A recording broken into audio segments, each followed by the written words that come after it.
Hello everyone, welcome back to my channel Bhavya Physics. Today I am going to share with you some exam tips and study plan strategy to score full marks, that is out of out, in your midterm exams for both first and second PUC. Physics may look tough, but with right preparation and exam strategy, definitely you can score good marks. So now, see here I have some points for this exam tips. I have made some points. The first one is smart study. So physics is not about memorization. It is about concept clarity and practice. So here you have to practice. Main thing is practice. So in first and second PU's exams, questions are set from the NCERT textbook. So you have to read the textbook thoroughly. So if you practice all the statements, laws, theorems and derivations, numericals from the textbook, 80% of work has been done. The second point is study plan strategy. So here, first thing is, in physics, so many definitions, statements, laws will be there. So you have to you have to be thorough with definitions, laws and statements. Usually that will be asked for 2 marks or 3 marks. So you should follow this as per NCERT textbook. Focus more on derivations. You have to write this step by step with proper units and don't skip any steps in between. So derivations are mainly carries 3 or 5 marks. So focus more on derivations. And practice numericals daily. At least 5 to 10 numerical you should practice for each chapter. Highlight important formulas. So important formulas, you have to make a list. Okay, make one formula chart so that every time whenever you are solving the numericals, you can go through that. So if you make one formula chart, then it will be very helpful while revising. So PYQ and model question paper. Previous year question paper as well as model question paper has to be solved. At least 3 to 4 previous year question paper and model question paper should be solved. So that you will come to know how the pattern will be and how the questions are formulated. So the next one is presentation in exam. Not only preparing in study holidays, you are preparing for the exams, but the presentation is always important. Okay, that day how you are behaving, how you are writing in the paper, so that is very important, students. Presentation in the exam, say write neatly step by step. Okay, you have to write neatly with the neat handwriting. You have to write all the steps. Use diagrams or graphs. Label the diagram. Label the diagram, and by neat handwriting, the diagram has to be neat labeled. If there is a graph, practice that graph and draw the graphs. And box important formula.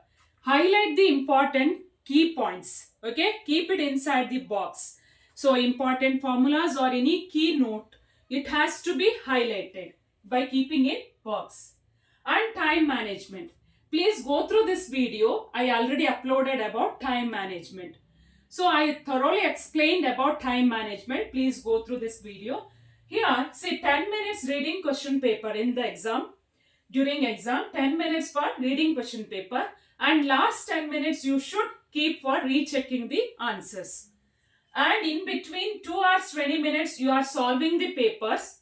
And last 10-20 minutes you have to keep for extra questions. So attempt the extra questions in last 20 minutes. Please go through that video, time management. Okay. And the common mistakes should be avoided. What are all the common mistakes usually you are doing? Skipping units in numerical problems. So usually students are not writing numerical problems. Please avoid this mistake. Okay. So suppose if you have not written the unit after writing the number, that number is meaningless. Okay. So if force F is 20 means you have to write Newton. 20 is not, don't write only the number. Okay. If you write 20, it is meaningless. So F is 20 Newton. So please write the units. Don't skip the units in numerical problems. Not underlining important terms. Please underline the important terms so that evaluators can check that, okay, and you'll create a best impression on the evaluators. So leaving diagrams without labels. So if you are asked to write the diagram means there should be labeling. Arrow marks for vectors and current direction. So in circuit diagram, if there is a current means you have to show the direction of current, especially in Wheatstone network or in Ohm's law circuit diagrams. Okay. And even in moving charges chapter, so you have to show the direction of current in circular coil clockwise or anti-clockwise or in straight line. You have to mention the direction of current. Or if you are writing vectors, force, electric field, or in first PUC physics, so whenever there is a vector means please put an arrow mark over the vector. Spending too much time on tough questions. Students, please avoid spending too much time on tough questions. If you are not able to continue, if you're stuck in between, you just leave it. Okay, leave that and continue. So or else you write it at the end. Okay, during the extras you answer it. You just leave it. So don't spend much time on tough questions. Like this, if you follow these exam tips and some study plan strategy, definitely you can score 70 of 70. Yes, students, remember physics is not just memorizing the formula, it is understanding the nature.